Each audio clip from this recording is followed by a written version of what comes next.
Good evening. Oh, you can do better than that. Good evening. It's a great evening. There you go.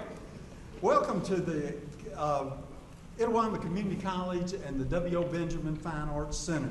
Tonight we're here at an evening of celebration honoring academic excellence across the curriculum. And look at this fine group of students. We're so proud of you. So much you've accomplished there. And tonight is all about you. This is a special occasion in which we pause and salute, recognize these students for accomplishments, so many accomplishments they have made. We're very proud of you. And I'm sure that your family and friends, grandmothers, grandfathers, brothers, daughters, sisters, aunts, uncles share in the joy of what these students have accomplished. You have a bright future, and the college is proud to have served you. We know that as you leave ICC and you're an alumnus, that you will walk with a swagger for the rest of your life. You have been mentored by an outstanding, dedicated faculty, many of which are present tonight, and I would like for our faculty to stand. They're a great group.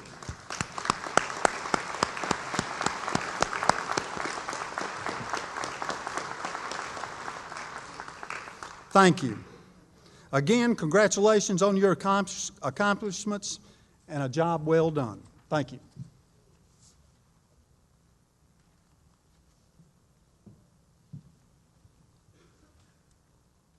This evening, we are celebrating academic excellence across the curriculum at Itawamba Community College. From the beginning of Itawamba Community College in 1948 to the current semester of 2014, ICC has provided outstanding educational opportunities supported by exceptionally qualified and committed faculty, state-of-the-art facilities, and a variety of challenging majors and programs of study. This ceremony recognizes the academic achievements of our students and Itawamba Community College's commitment to academic excellence. Mr. Eaton will introduce our speaker for this evening. Thank you, Anna. And before I introduce our speaker, I'd like to introduce one of our Board of Trustees, and there may be more people here, Mr. Thomas Griffith. Thank you, Mr. Griffith, for being here. Okay, Mr. Budd, raise your hand. I didn't see it. My eyes are bad. Okay, good. Thank you, Mr. Budd. Tonight we have an outstanding speaker, Dr. Barbara Childrens McMillan. She is the president of Blue Mountain College. She became the 8th president on August 1st, 2012. Dr. McMillan grew up 15 miles north of Blue Mountain in Faulkner. Now, that's in Tippah County, and so we have a special bond because that's where I grew up in Tippah County. She was an associate provost and dean of instruction at Union University in Jackson, Tennessee, where she was a member of the faculty for 20 years. Dr. McMillan is an alumna of Northeast Mississippi Community College, Union University, and the University of Mississippi. After earning a Bachelor of Arts degree in English from Union University, Dr. McMillan earned both her MA and DA in English at Ole Miss. As a graduate student, she was a teaching assistant at Ole Miss and English instructor at Blue Mountain in the summer of 1985 and 1987. Dr. McMillan was a member of the Northeast Mississippi English faculty for 5 years before joining the Union faculty in the fall of 1992. She was named Union's Faculty of the Year in 1999. A lifelong Southern Baptist, Dr. McMillan and her husband Larry have a son, Sam, who is in the 9th grade. Dr. McMillan's doing a phenomenal job at Blue Mountain College. She is a Renaissance woman. She has a vision, and it's a very challenging job there, but she is up to challenge.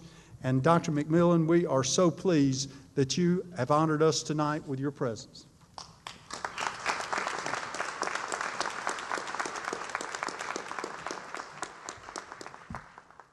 Well, good evening. Thank you, President Eaton, for that thoughtful introduction. I am grateful for this opportunity to be a part of this auspicious occasion on the campus of Itawamba Community College. And I'm happy to extend to each new Phi Theta Kappa member my heartfelt congratulations. I recall the very evening when I sat where you sit, a new Phi Theta Kappa initiate myself. I distinctly remember reflecting on a sign that had been posted outside the door of one of my English professor's office, a sign that read, "There is no shortage of midnight oil." Much midnight oil had been expended in the months and semesters prior to that initiation long ago, and the sign outside the professor's door had been proven true. I suspect that each of you can attest that midnight oil is still available in ample supply to those who need its glow to illumine their research, to shed light on a troublesome formula, to brighten the path leading to an obscure solution, or simply to ward off the drowsiness that will overcome even the most dedicated scholar. Again, my congratulations to each of you for your perseverance that has resulted in this significant accomplishment. For just a few minutes this evening, I would like to reflect on a concept that came to my attention as I sat in a movie theater just this past weekend watching the recently released film, God's Not Dead. Perhaps some of you have also had the opportunity to see it. For those of you who have not seen it, I will try to summarize without spoiling the film for you. The movie takes place on a college campus and focuses on the challenge that a freshman faces when his philosophy professor demands that each student affirm in writing that God is dead. The freshman, a young man, cannot yield to this demand and is afforded the opportunity to refute the professor's claim, which all of his classmates accept, by presenting his counter-argument over a series of 3 class periods. A passing grade for the course is at stake. The young man's parents and his girlfriend attempt to dissuade him. He is ridiculed by others, including the professor, and warned that he is committing academic or intellectual suicide, in essence, destroying any hopes that he had of pursuing a successful law career. The movie presents a compelling story of a young scholar's courage in the face of what his detractors called intellectual suicide. It is a story from which you as scholars would glean much food for thought.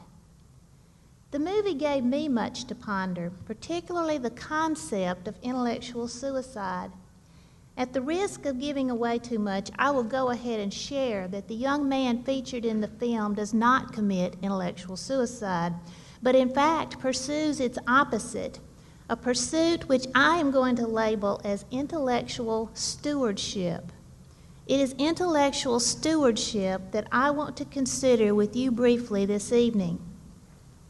Briefly defined, intellectual stewardship is the act of using our intellectual resources, our brains, in ways that are positive and productive. Intellectual stewardship requires us to use our God-given brain power in ways that honor our Maker and serve our fellow man. How does a scholar practice or achieve intellectual stewardship? Author Philip Dow, in a work entitled The Virtuous Mind, contends that we put our best academic foot forward when we practice what he calls the intellectual virtues. Before proceeding, I want to openly acknowledge my indebtedness to this work by Dow. His compelling text has been helpful in refining my understanding of intellectual stewardship, and I commend it to you as worthy reading. In detailing the intellectual virtues, Dow reminds us that we each have thinking habits. As with any type of habit, there can be good ones and there can be bad ones. For example, my husband, Larry McMillan, likes to tell the story of when one of his high school teachers handed out a quiz and instructed the class to read the instructions and then begin. It was a bit perplexing when some of the students folded their tests, turned them in, and departed 2 minutes later, causing those who remained to think, those know-it-alls. The departing students had exercised the good thinking habit of following the instructions as printed. You see, the instructions read, "Read through the entire test before you begin." At the end of the test were these words, "You do not have to answer any questions on this test. Fold your paper, put your name on it, and leave." The students who were attempting to answer the very difficult questions had exercised the bad thinking habit of not reading the directions. And as a result, they were experiencing extreme anxiety, something that could have been avoided had they simply practiced better thinking habits. So, what are the good thinking habits that Ryder Dow calls the intellectual virtues and what I call attributes of intellectual stewardship? There are 7. Let's take a brief look at each one. As we do, I hope you will consider whether you have developed each of these habits. The first habit is intellectual courage, the ability to stick to your guns once you have pursued and found truth, the ability to challenge frightening ideas. A shining example from the Christian intellectual tradition is the father of the Protestant Reformation, Martin Luther, who, when called upon to recant his belief in salvation by grace through faith, declared, and I quote, "Unless I am convinced by Scripture and plain reason, I cannot and will not recant anything, for to go against conscience is neither right nor safe. Here I stand. I cannot do otherwise, so help me God." I would add that the main character in the movie also serves as a great example of one who exercises intellectual courage. The second virtue is intellectual carefulness, attending to details and avoiding hasty conclusions. One literary scholar spent his entire career deciphering Herman Melville's manuscript of the famed novel Moby Dick, a manuscript known for its almost unreadable handwriting.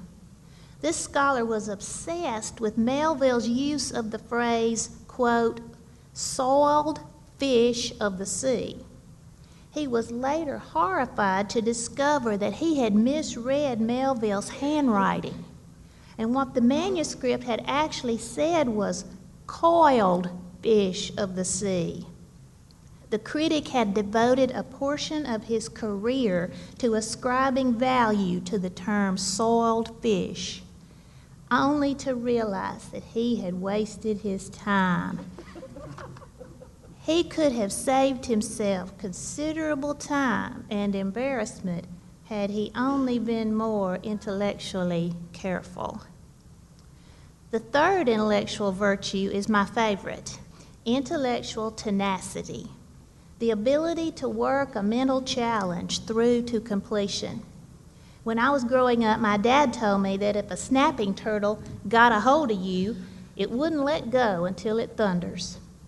Well, a person who has the habit of intellectual tenacity is like a snapping turtle. She won't let go of a difficult musical arrangement until she has mastered it. He won't let go of a challenging math formula until he has conquered it.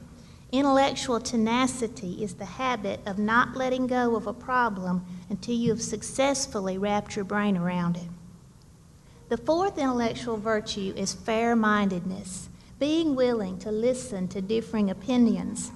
Fair-mindedness is what we would associate with members of a jury. In order for a defendant to receive a fair trial, the jurors must be willing to listen to arguments from both sides, withholding judgment until both sides have presented their case. The fifth intellectual virtue is curiosity, always desiring to know more, to know why, to know how. Intellectual curiosity seems to be a habit that many of us are born with, but we seem to grow out of fairly quickly. Think about your average 4-year-old. What does he enjoy doing? Asking questions. Why is the sky blue? How do birds fly? Why do cats purr? What is the moon made of? How will Santa Claus get in my house since we don't have a chimney? And why doesn't glue stick to the inside of the bottle? Obviously, intellectual curiosity is a habit to be cultivated, for it's the habit of mind that drives innovation, dispels myths, and discovers cures. Number 6 is intellectual honesty, communicating what you know with integrity, to use Philip Dow's words. Perhaps intellectual honesty is best illustrated by examining intellectual dishonesty, taking credit for work that is not our own, failing to give credit where credit is due, manipulating data to say what we want it to say, taking information out of context. All are the opposites of intellectual honesty. Finally, the 7th intellectual virtue is humility, admitting that we don't know it all, rejoicing whenever a problem is solved, even if you're not the one to solve it. Imagine 2 renowned surgeons, each attempting to perform the first transplant of its kind. Surgeon Jones is the first to succeed. He gives Surgeon Smith credit for contributing to the body of knowledge that enabled Surgeon Jones to succeed. Surgeon Smith expresses sincere congratulations to Surgeon Jones, confirming that a medical breakthrough is more important than having his name in the medical history books. Both surgeons have demonstrated intellectual humility. Phi Theta Kappa initiates, I close by reminding you that there is indeed no shortage of midnight oil, and admonishing you to burn that oil wisely in the pursuit of the following intellectual virtues: intellectual courage, carefulness, tenacity, fair-mindedness, curiosity, honesty, and humility. Practicing these habits on a daily basis will serve you well in every scholarly endeavor and will earn for you the satisfaction of intellectual stewardship. I thank you tonight for your attention, and on behalf of Blue Mountain College, I congratulate each of you. May God's blessings be yours. Thank you.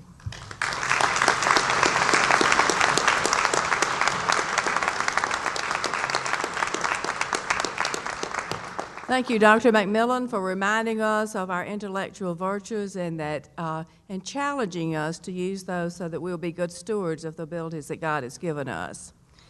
An evening of celebration honoring academic excellence across the curriculum at Itawamba Community College celebrates academic opportunity, achievement, and excellence. From its beginning in 1948 to the current spring semester, Itawamba Community College has provided outstanding educational opportunities through state-of-the-art facilities, an exceptionally qualified faculty, and a variety of challenging programs and majors.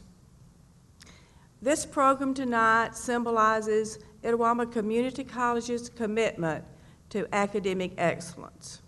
I would like to introduce Mr. Tony Tice, Dean of Career and Technical Instruction. Mr. Tice.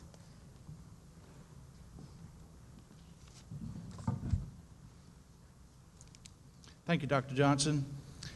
At this time, I'd like to recognize the following program award honorees. And if you would, when I call your name, just stand, and we have runners that will bring your award to you. I'd like to take just a moment to thank you for your efforts. You've done an outstanding job in our programs, not only on the academic side, but in the career and technical programs, we have a hands-on portion, and you've excelled in that area as well.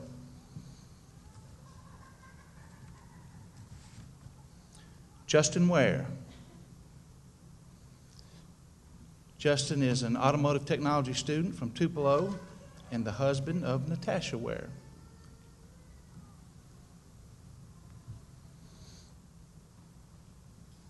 Joseph Holcomb. Joseph is a marketing student from Hulka, the son of Joey and Sonia Holcomb. Nathan Jones. Nathan Jones is a collision repair student from Calhoun City and is the father of Taylor Jones. Brandon Robbins. Brandon Robbins is a computer networking student from Hamilton, Alabama, and is the son of Randy and Rhonda Robbins. Eva Dawson. Eva is a computer programming technology student from Saltillo and the wife of A.K. Dawson.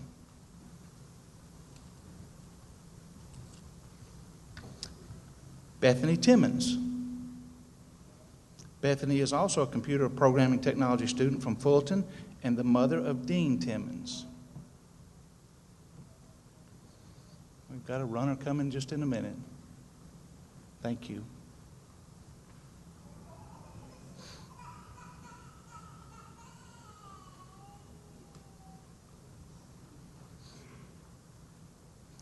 Eric Symes. Eric is a diesel equipment technology student from Tupelo, the son of Scott and Sheila Symes.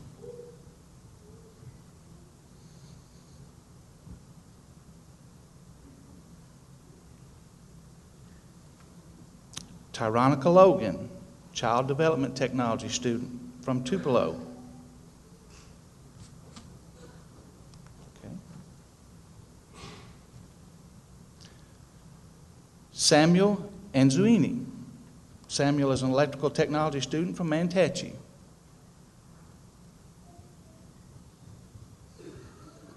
Anthony Jones, an electrical technology student from Pontotoc.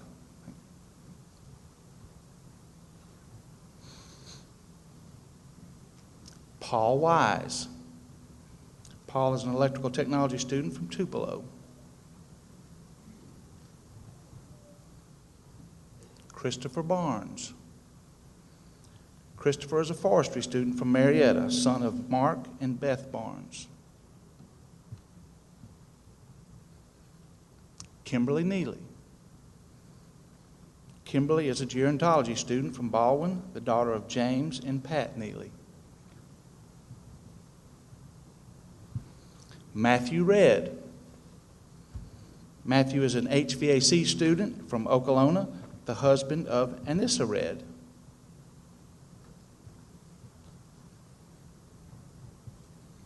Cameron Robinson. Cameron is an industrial maintenance student from Fulton, the son of Joel Robinson. Jamie Lee. Jamie is an interpreter training student from Aberdeen, the daughter of Iva Lee.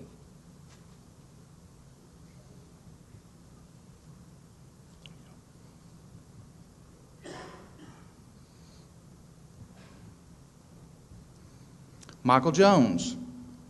Michael is a law enforcement student from Nettleton, the husband of Megan Jones.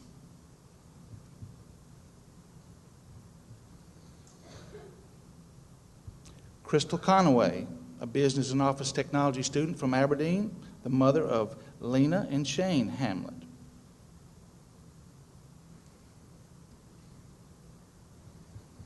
Dolores Schrock, a business and office technology student from Aberdeen, the daughter of Ralph and Gail Schrock. Heaven Day. Heaven Day is in our paralegal technology program from Tupelo, the wife of Walter Day. Reed Robinson. Reed is a precision manufacturing and machining technology student from Morville, the son of Ronnie and Teresa Robinson. And Enrique Morales. Enrique is a welding student from Pontotoc, the husband of Catherine Morales. And thank you all and congratulations, career and technical students.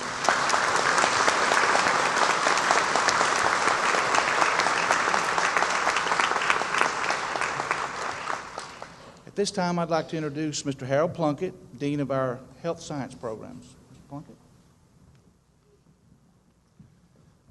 Thank you, Mr. Tice. At this time, the Health Science Division wishes to recognize the following Program Award honorees. Will the following students please stand? Ladidra Douglas. Miss Douglas is an associate's degree nursing student from Vardaman, Mississippi. Her parents are Brianda Allen and Terry Taylor.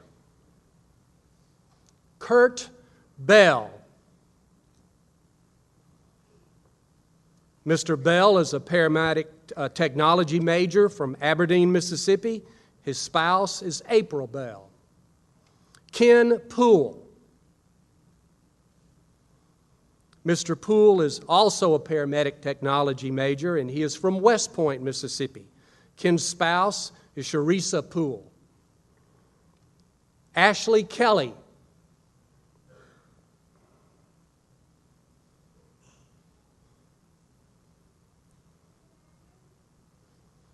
Miss Kelly is a health information technology major and is from Tupelo. Miss Ashley's mother is Annette Hall, and her spouse is Ricky Kelly. Candace Webb. Miss Webb is an occupational therapy assistant major from Caledonia, Mississippi, and her spouse is Justin Webb. Catherine Coward. Ms. Coward is a physical therapist assistant technology major from Moorville, Mississippi. Her parents are Scott and Debbie Coward. Wendy Johnson. Miss Johnson is a radiological technology major from Pontotoc, Mississippi. Her parents are Richard and Debbie Johnson. Jody Williams. Mr. Williams is a respiratory care technology major from Aberdeen, Mississippi. His parents are Don and Diane Williams, and his spouse is Hope Williams. And the last honoree from the Health Science Division, Caitlin Cobb. Ms. Cobb is a surgical technology major from Moorville, Mississippi. Her parents are Charles Cobb and Mary Beth Cobb. Please join me in congratulating the Health Science Division honorees.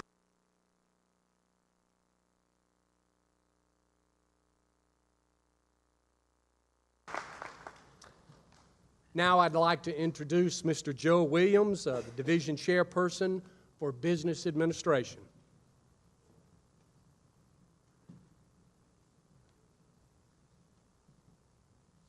Thank you, Mr. Plunkett. The Business Division is very pleased to recognize the following Department Award honorees. Autumn D. Hester.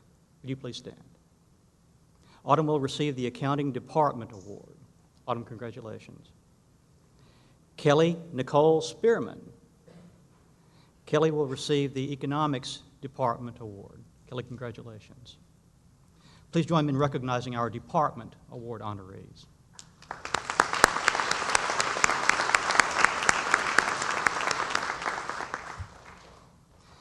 The overall Business Division Award will go to Leslie A. Willard. Leslie, will you please come forward?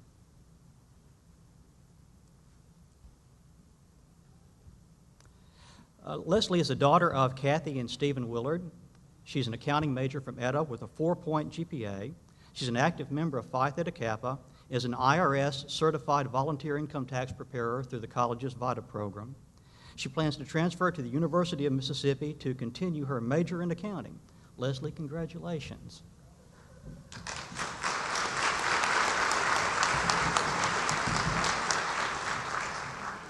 Congratulations. And now the presenter for the Communications Division is Dr. Ken Bishop.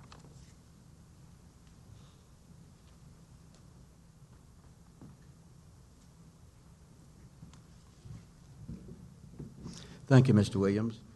Communications Division consists of courses in English, literature, composition, modern foreign language, and journalism. We'll recognize 3 subject awards and then our division winner. English award winner is Shelby Langford. Shelby is a daughter of Brenda and Eric Langford of Caledonia. Journalism award winner, Emily Lynn Guess. Emily is the daughter of Chris and Beth Guess of Nettleton.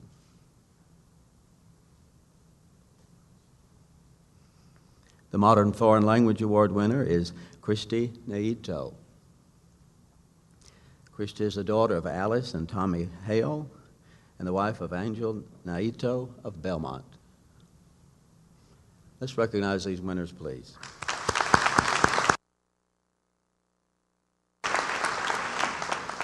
To be considered for the Division Award, you must excel in English courses, modern foreign language courses, and journalism. This year's Communication Division Award winner is Allison Kazire.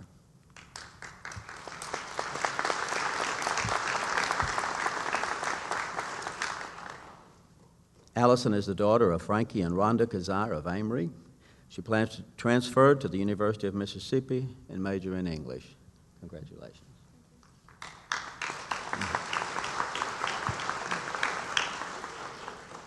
Our next presenter is Ms. Joan Summers of the Computer Science Division.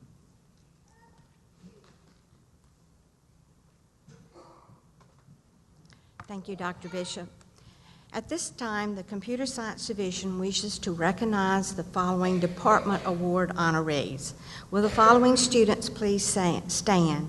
Zachary D. Kimbrough and John D. Stewart. The Computer Science Division wishes to recognize Zachary D. Kimbrough as the Department of Computer Information Systems honoree. He is a Computer Information Systems major from Calhoun City, and his parents are Tony Kimbrough and Carla Rutherford. He has a 3.22 grade point average. We recognize John D. Stewart as the Department of Computer Science honoree. He is a computer science major from Fulton, and his parents are Brian and Dana Stewart. He has a 3.86 grade point average. Please join me in congratulating our Computer Science Department honorees.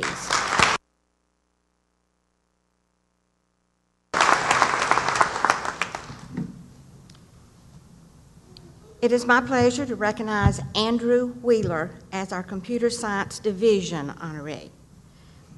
Andrew is the son of Jamie and Christy Wheeler. Andrew is a computer science major from Fulton.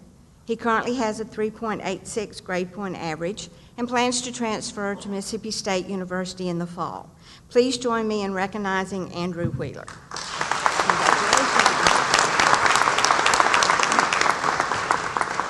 Our next presenter is Dr. Cass Patrick with the Fine Arts Division.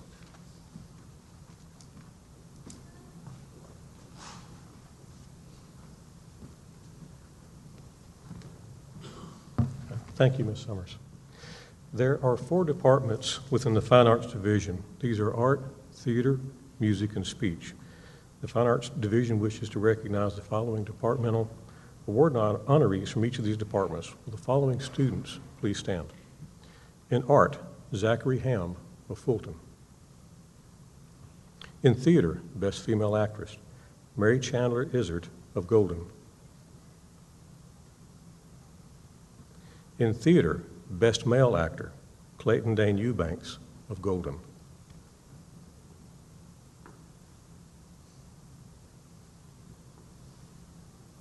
In music, Sarah Mounts of Tupelo.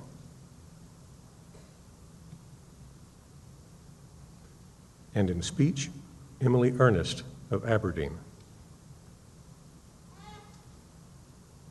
Please join me in congratulating these students.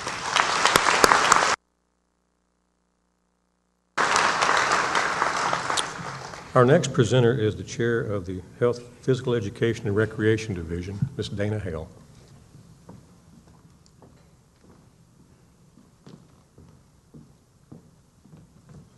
Thank you, Dr. Patrick. At this time, the Health, Physical Education, and Recreation Division wishes to recognize the following departmental award honoree. Bree, will you please stand? The Health, Physical Education, and Recreation Division wishes to recognize Ms. Bree Oliver as the departmental honoree. Bree is a nursing major from Aberdeen, and her parents are Greg and Brandy Oliver. Will you please honor her?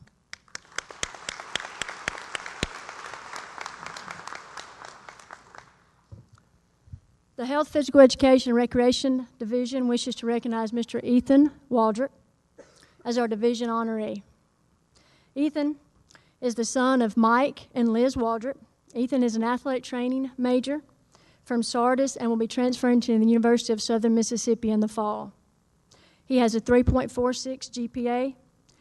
Thank you, Ethan.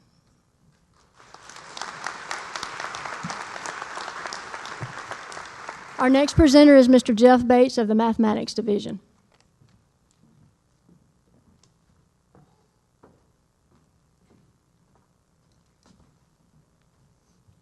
Thank you, Ms. Hale. It gives me great pleasure on behalf of the Mathematics Department to recognize at this time Mr. Austin Nevins, if you will stand. We wish to recognize Mr. Nevins as the Mathematics Department honoree. He is an engineering major from Hamilton, Mississippi, and his parents are James and Danelle Nevins. Congratulations.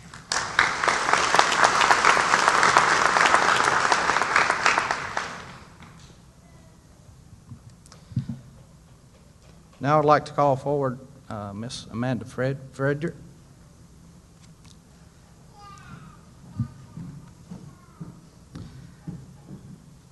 Miss Amber Frederick is the Mathematics Division winner. She is the daughter of Bill and Anita Frederick.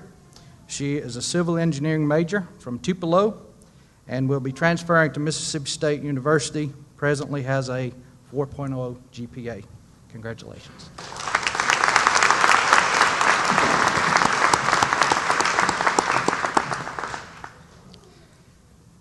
Our next presenter will be Mr. Craig Shearer of the Natural Science Division.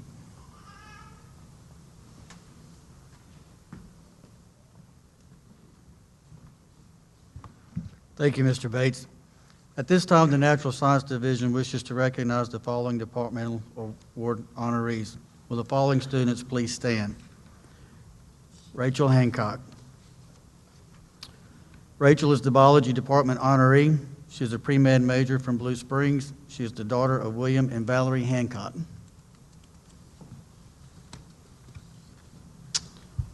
Mr. Reagan Livingston. Reagan is being recognized as a Chemistry Department honoree. He is a biology major from Amory. He is the son of Mitch and Beth Livingston. Ms. Kayla Rebecca Cook. Kayla is being recognized as the Physics Department honoree. She is a chemical engineering major from Tupelo. She is the daughter of Mark and Stacy Cook. Please join me in congratulating our Natural Science Department honorees.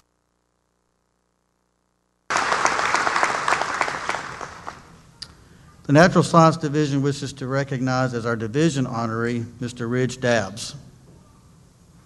Ridge is the son of Dan and Cindy Dabbs. He is a biology major from Amory and will be transferring to Mississippi State University in the fall with a 3.9 GPA.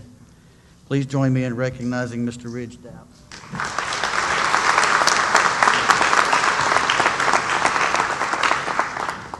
Our next presenter is Mr. Chris Stevens with the Social Science Division.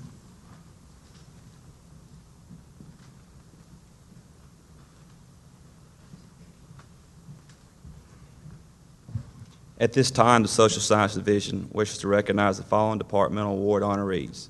Will the following students please stand? Stephen Carter, Criminal Justice. Stephen is from Amory, Mississippi, and he is the son of Ronnie and Bonnie Carter. Adam Cox, Geography.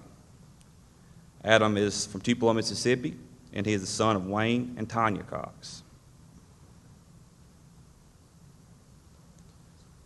Travis Dulaney, History.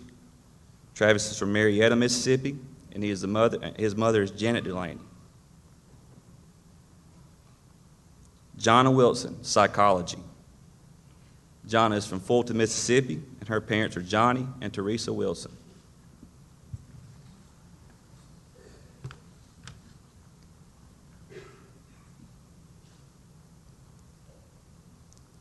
Olivia Hutchison, Political Science. Olivia is from Iuka, Mississippi, and her parents are Alan and Sharon Hutchison. Jamie Christian, Sociology, Social Work. Miss Christian is from Fulton, Mississippi.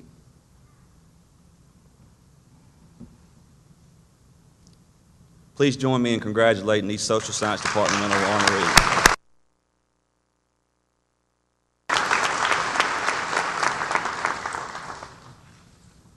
The Social Science Division wishes to recognize Adam Cox as our division honoree. Adam, if you'll please come forward.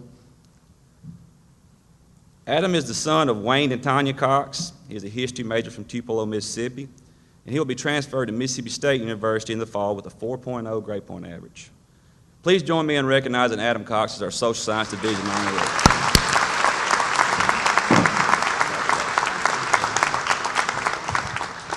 At this time, I would like to recognize Ms. Robin Lowe, one of our advisors at Phi Theta Kappa chapter here at ICC.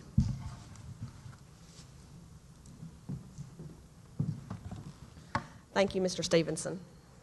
In 1991, Phi Theta Kappa and USA Today joined forces to launch a recognition program honoring outstanding students at the community and junior college level.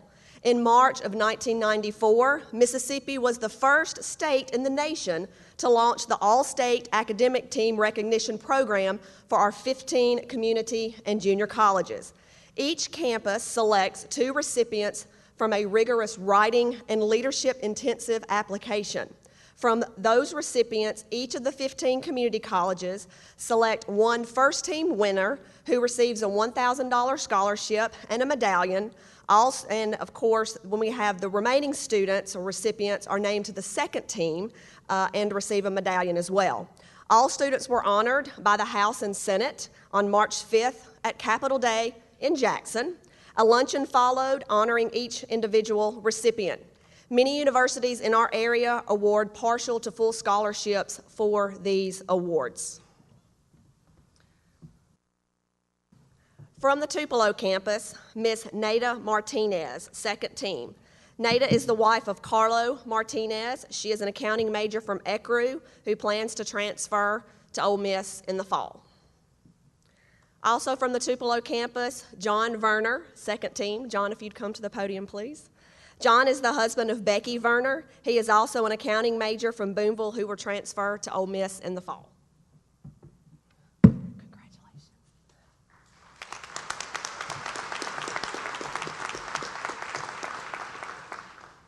From the Fulton campus, Miss Canary Brooks, second team.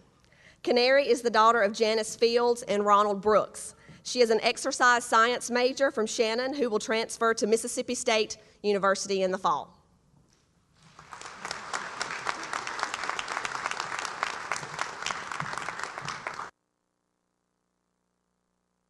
And our first team recipient this year is Miss Sarah Guess.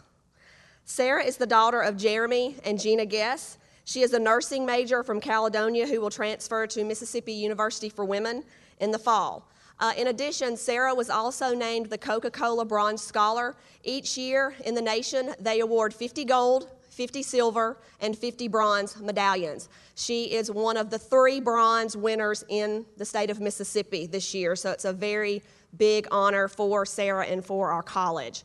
In addition, I would like to add that a few weeks ago, Phi Theta Kappa attended the Mississippi-Louisiana Regional Convention, and out of 48 chapters, Sarah was named the Distinguished Chapter Officer Award for this year, and we found out a couple of weeks ago that Sarah will also be awarded the International Distinguished Chapter Officer Award in Orlando, Florida. Out of 451 recipients eligible for that award, she was one of 30 who will receive this award. And this is only the second time we've had a chapter officer win an international award at ICC. So Sarah, congratulations.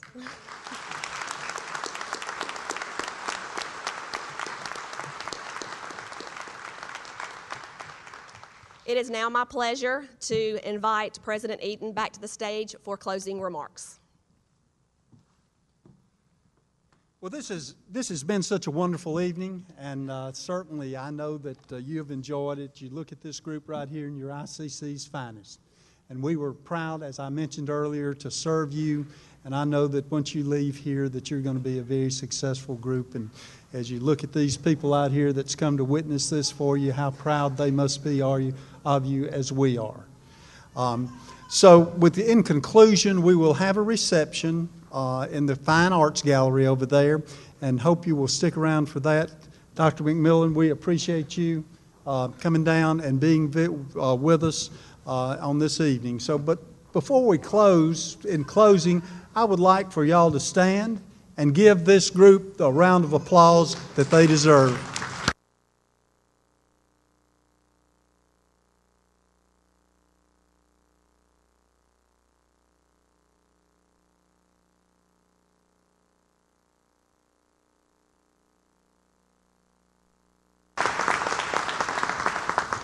Thank you.